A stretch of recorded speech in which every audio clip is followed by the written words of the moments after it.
Sesuai judulnya, di video kali ini kita akan membahas perusahaan terkenal yaitu Nestle. Kalian pasti pernah denger dong Nestle. Kalau masih nggak tahu, pasti kalian tahu Denko, Coco Crunch, Nescafe, Nestea, KitKat atau Permen Fox. Pasti salah satu dari itu kalian tahu dong. Atau masih nggak tahu karena nggak relate sama selera kalian.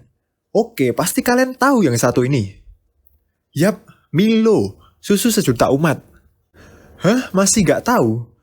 Kalau boleh tahu, waktu kecil tuh kalian ngemil apa ya? Lo. Kucing kecut makan bakso. Selamat datang di channel Lo.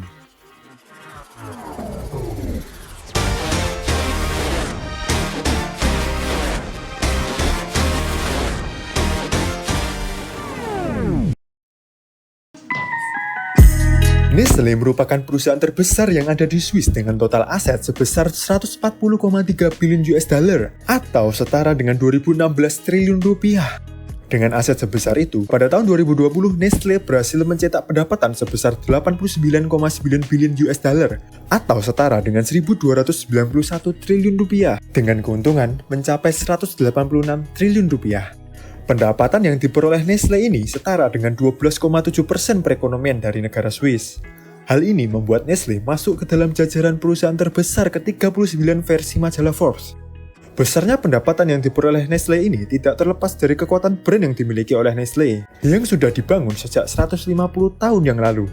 Nestle menempati urutan keempat brand termahal di dunia dalam industri barang kemasan, dan merupakan yang kedua di Eropa setelah L'Oreal. BTW nih, Nestle sih sebenarnya juga merupakan pemegang saham terbesar kedua ya di L'Oreal. Jadi, anggap aja tuh mereka tuh satu tim ya. Yuk lanjut. Jadi, ya wajar aja sih kalau brand-brand dari Nestle ini kebanyakan kita udah kenal. Malah gak wajar kalau Anda tuh gak tahu Milo bro. Coba deh yang masih gak tahu Milo, beli dulu sana di toko kelontong terdekat karena Milo tuh enak dan terjangkau. Nestle bermula dari 150 tahun yang lalu, tepatnya di tahun 1867. Ada seorang bapak-bapak apoteker berusia 53 tahun kelahiran Jerman bernama Henry Nestle. Dari namanya sih udah jelas dong kalau bapak ini foundernya. Bapak Henry ini awalnya menjual produk farin lakte, yaitu gabungan antara susu sapi, tepung terigu, dan gula. Produk ini dikembangkan oleh Nestle agar dapat dikonsumsi oleh bayi yang nggak bisa disusui untuk mencegah kematian bayi.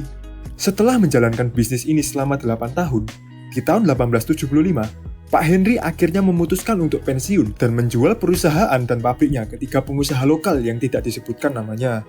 Mereka kemudian mulai memperkerjakan tenaga kerja berpengalaman dan ahli kimia agar Nestle menjadi lebih berinovasi. Di saat yang bersamaan dengan berdirinya Nestle, pada tahun 1866, ada 2 orang bersaudara asal Amerika Serikat bernama Charles Page dan George Page.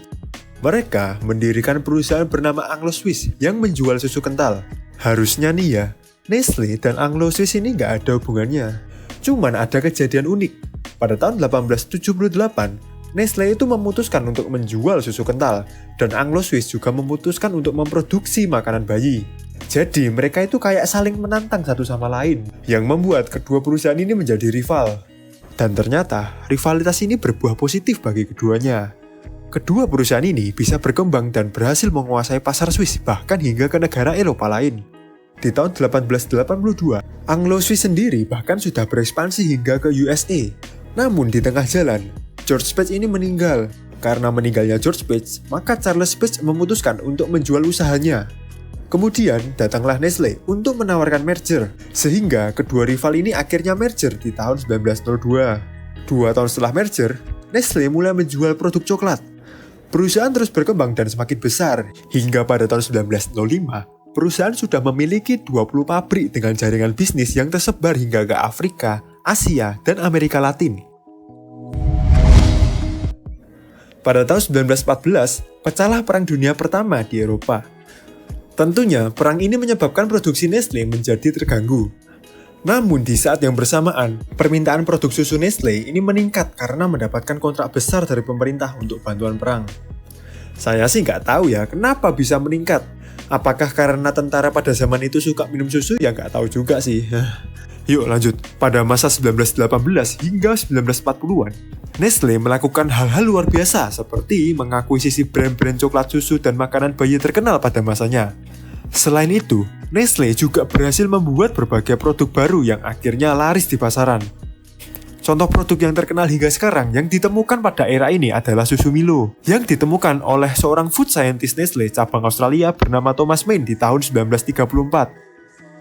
Saking bangganya seorang Thomas Main menemukan Milo, ia meminum susu Milo setiap hari, hingga ia meninggal di usia yang ke-93 tahun.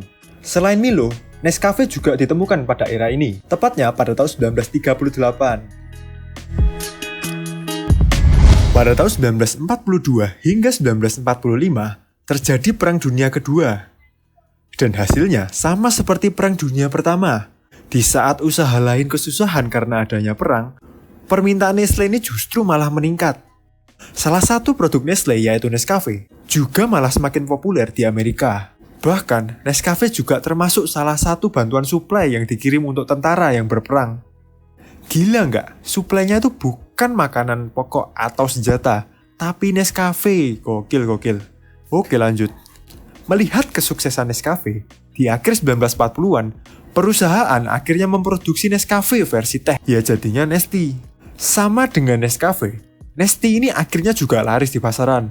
Setelah perang berakhir, produk-produk Nestle ini semakin tenar dan digemari oleh banyak orang. Di masa 1960 hingga 2000-an, Nestle mulai memasuki dunia yang benar-benar baru bagi mereka. Mereka mulai mendiversifikasi bisnisnya dengan memasuki industri farmasi, pet food, kosmetik, es krim, frozen food, hingga ke air minum kemasan. Produk-produk terkenal yang lahir atau mulai diakuisisi oleh Nestle pada era ini adalah KitKat, L'Oreal, Pure Life Butter, dan Nespresso. Hingga kini, Nestle udah memiliki lebih dari 2000 brand yang tersebar di 186 negara di dunia dan sudah dinikmati oleh lebih dari 33 juta anak di seluruh dunia.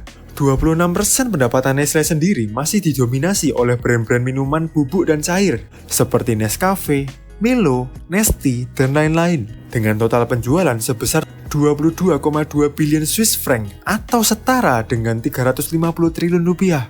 Kemudian diikuti oleh pendapatan dari jenis brand lain seperti pet care, nutrisi, prepared dishes and cooking aid, produk olahan susu, dan manisan. Brand air mineral menjadi penyumbang pendapatan terkecil untuk perusahaan dengan total penjualan sebesar 6,4 billion Swiss franc atau setara dengan 101 triliun rupiah.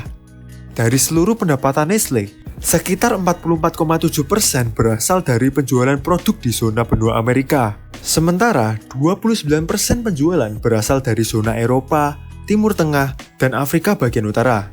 Dan sisanya berasal dari negara-negara di Afrika Tengah dan Selatan, Asia, Australia, dan Oseania.